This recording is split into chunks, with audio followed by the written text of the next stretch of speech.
Southern Company generates most of its electricity using coal. So you have a big interest in how coal is regulated, how emissions in general are regulated.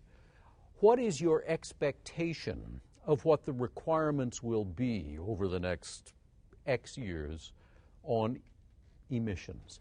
Well, let's set the table here about coal. The United States is the Saudi Arabia of coal, if you will. We currently have about 28% of the world's coal reserve right here.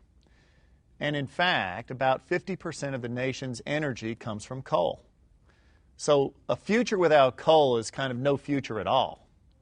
So you got to start there. What you're really talking about is a transition. And we know that we've already seen this in the markets around the world, that as coal is falling out of favor in the United States, it is being exported to other nations, China, India, and others. And so the benefits of this low-cost, reliable supply of energy is moving away from American markets to our competitors' markets. And with them will go jobs. So we view it as a leader in our industry to provide a way forward for coal. Now, let's go through kind of the environmental issues here.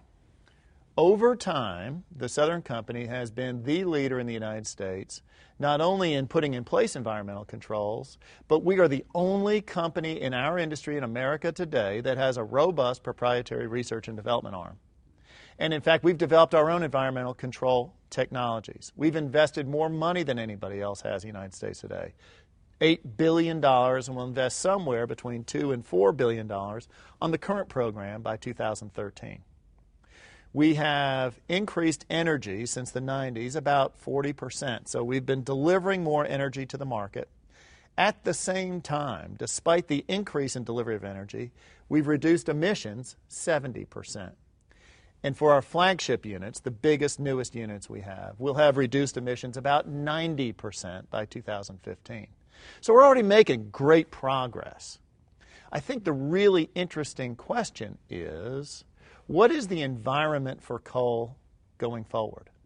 Now, I think you will always have a segment of the energy industry that will be dedicated to preserving this valuable resource.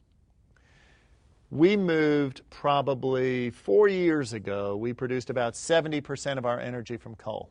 In the first quarter of 2011, it was about 51%. And by 2020, I think it'll be in the 40s, maybe very low 40s, 41%. We're already making the transition. And that's because we're finding other economic sources of energy. For example, the so-called tight gas, shale gas formations. Transition already occurring. But we've got to find a way to maintain a viable way to consume this valuable resource going forward.